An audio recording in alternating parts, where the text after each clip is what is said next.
నమస్కారం. భవిష్యవాణి కార్యక్రమానికి స్వాగతం.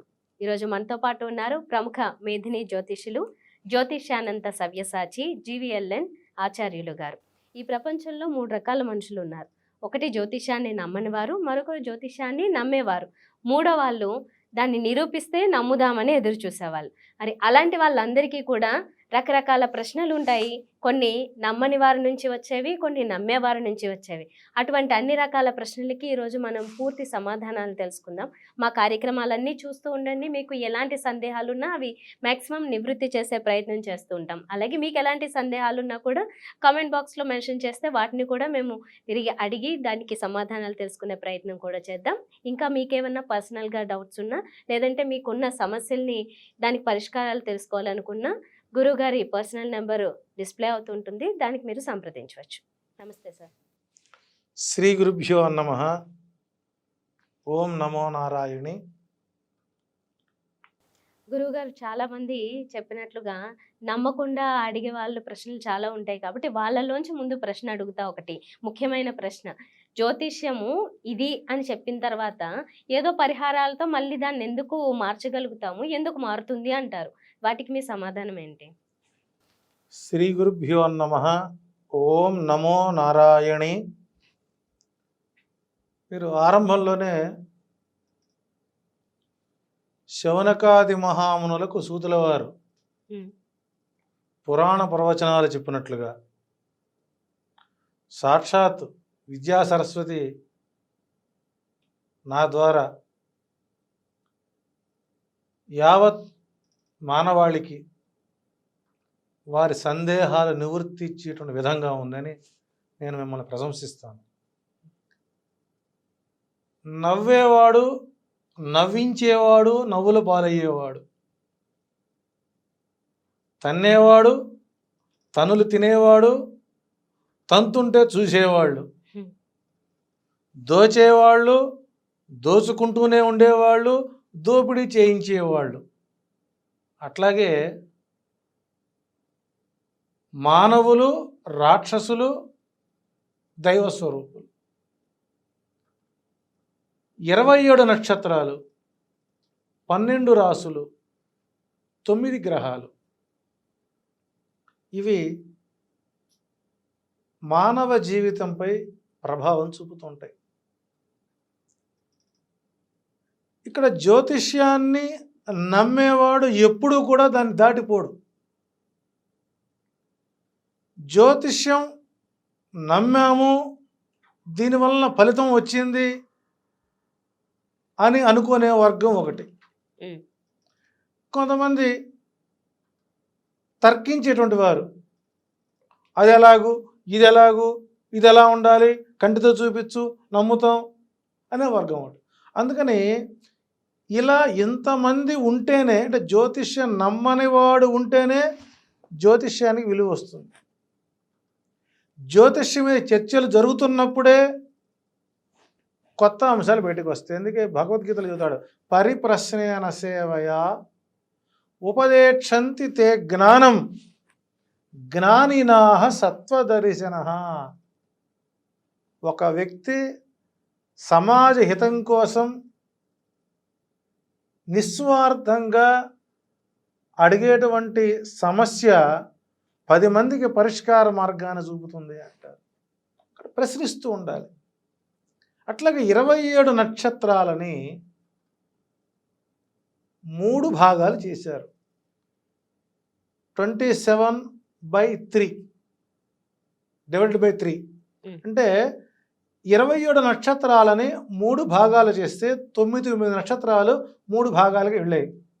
మొదటి 9 నక్షత్రాలని అంటే డివైడ్ చేయగా మొదటి 9 నక్షత్రాలని దేవగణం అని చెప్పెట్టారు.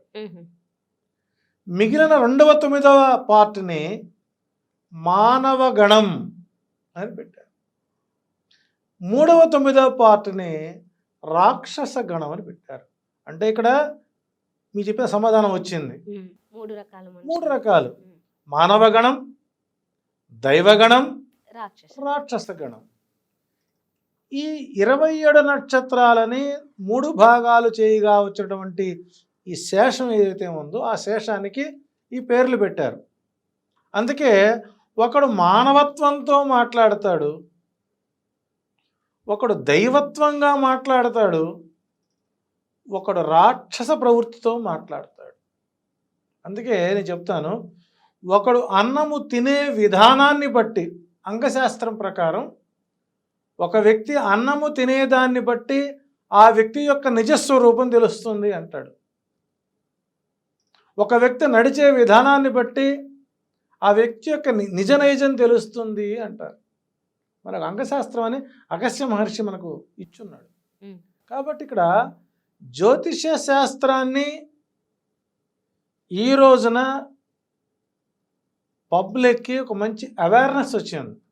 అంటే విడిగా వాళ్ళు నమ్మకపోయినా శుభకార్యాలకు కానీ, పెళ్ళిళ్ళకు కానీ, పెళ్లి చూపులకు కానీ, కంపాటబిలిటీకి కానీ, ముహూర్తాలకు కానీ, ప్రతి శుభకార్యాలకి అశుభకార్యాలకి శుభాశుభకార్యాలకి కూడా జ్యోతిష్యుని సంప్రదించి ప్రతి అంశాన్ని కూడా కూలంకషంగా చర్చించేటువంటి వ్యవస్థలో మనం ఉన్నాం.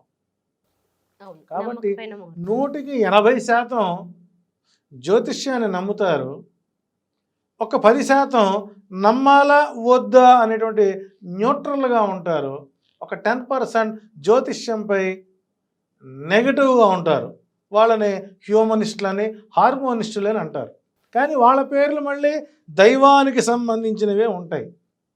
వాళ్ళు కనతండ్రి పేరు చెప్పుకోలేరు, కనతల్లి పేరు చెప్పుకోలేరు, మంచి కాస్త దైవత్వం పేరున్నటువంటి మిత్రుడి పేరు చెప్పుకోలేరు, దైవం ఉన్నదో లేదో క్లారిఫికేషన్ ఇవ్వలేరు.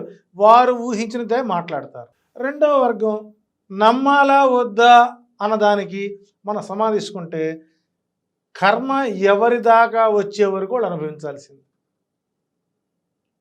కర్మ తన దాకా వచ్చే వరకు వెయిట్ చేయవలసిందే. కానీ వీళ్ళేమనుకుంటారు, మనం తెలుసుకొని తగు జాగ్రత్తలు తీసుకోవడం వల్ల వచ్చే ఫలితాలు దైవాధీనాలు అంటారు. దైవముపై భారం వేసి దైవము చేత నిర్మించబడినటువంటి గ్రహాల యొక్క ఫలితాలని బేరీజు వేసుకుంటూ వాటిని ఆలోకనం చేసుకుంటూ మనం ఇలా వెళితే బాగుంటుంది, ఇలా వెళితే బాగుంటుంది, ఈ సమయం బాగుంటుంది, ఆ సమయం బాగుంటుందని ఒక నిజ నిర్ధారణకు వచ్చిన తర్వాత కార్యరూపాన్ని దాల్చేటువంటి వ్యక్తులు జ్యోతిషాన్ని నమ్ముతారు. అలా నమ్మకం కలగటానికి శాస్త్రం సంస్కరించబడినటువంటిది. సంస్కరించబడదని శాస్త్రము అంటారు. 4 వేదాలలో ఉన్నటువంటి వేదాంగాల్లో జ్యోతిష్యం ప్రధానమైనది. షట్శాస్త్రాలు వ్యాకరణము, శిక్ష, నిరుక్తము, ఛందస్సు, జ్యోతిష్యము ఇట్లాంటి షట్ శాస్త్రాల్లో ఉత్తమం జ్యోతిష్యం. కాబట్టి జ్యోతిష్యం వేదాంతర్భాగమై ఉన్నది. కాబట్టి మనం సంస్కారవంతులం కాబట్టి జననీ జన్మసౌఖ్యానాం కులనీ వంశవర్ధని ఒక స్త్రీ గర్భం నుంచి మనం పుట్టాం కాబట్టి ఈ అవనపై పడ్డాం కాబట్టి మన సంస్కృతి సాంప్రదాయాలను గౌరవించేటువంటి అంశాలని, అంటే ఇక్కడ జ్యోతిష్యానికి మతాన్ని పిలవకూడదు. ఈ మధ్యకాలం చూశాను నేను ఒక సైట్లో ఒక క్రైస్తవ మత సైట్లో జ్యోతిష్యం అద్భుతంగా ఇచ్చినటువంటి అంశాలు చూశాను. దాన్ని రాబోయే రోజుల్లో నేను దాన్ని సెమినార్గా సిరీస్ చేయబోతున్నాను. కాబట్టి ఇక్కడ శాస్త్రం అనేటువంటిది ఎప్పుడు కూడా ఉంటుంది. జ్యోతిష్యం ఆచరింపబడేది కానీ బలవంతంగా రుద్దేది కాదు. జ్యోతిష్యం అనేది శాస్త్రం, మూఢనమ్మకం కాదు. అది ఎంతవరకు చెప్పినా 1% జాతకం, జీవితం, భవిష్యత్తు మీ అరిచేతులోనే ఉంటుంది. మేము 99 చెబుతాం, కానీ ఆ ఒక్కటే, ఆ చెప్పిన అంశాల్లో మీరు తీసుకునేటువంటి ఆ ఒక్క నిర్ణయమే మీ భవిష్యత్తుని తీర్చిదిద్దుతుంది. కాబట్టి మీరుటువంటి నమ్మే వాళ్ళకి, నమ్మని వాళ్ళకి నిజస్వరూపం కావాలనుకున్న వాళ్ళకి ఈ సమాధానం సరిపోతుందేమో అన్న భావన కలుగుతుంది, పొందడానికి అవకాశం ఉంటుంది. చూసారు కదండి భవిష్యవాణి కార్యక్రమం. మీకు నచ్చితే మాత్రం తప్పకుండా లైక్ చేయండి, షేర్ చేయండి, సబ్స్క్రైబ్ చేయండి. అలాగే మీకున్న సందేహాలు ఏమైనా ఉన్నా, లేకపోతే మీరు ఏమైనా సలహాలు ఇవ్వాలనుకున్నా కామెంట్ రూపంలో కూడా మీరు చెప్పవచ్చు. ఇంకా మీకేమైనా పర్సనల్గా ఎలాంటి సమస్యలు ఉన్నా నేరుగా సంప్రదించాలనుకుంటే గురువు గారి వ్యక్తిగత నెంబర్లు స్క్రీన్ మీద కనిపిస్తూ ఉంటాయి. వాటికి కాల్ చేసి మీరు నేరుగా కలిసే అవకాశం కూడా ఉంది. ఈ కార్యక్రమాన్ని తప్పకుండా మీ స్నేహితులతోనూ బంధువులతోనూ పంచుకోండి. మరిన్ని అద్భుతమైన ప్రశ్నలకి అద్భుతమైన సమాధానాలతో మరో భవిష్యవాణి కార్యక్రమంలో మీ ముందుంటా. నమస్కారం.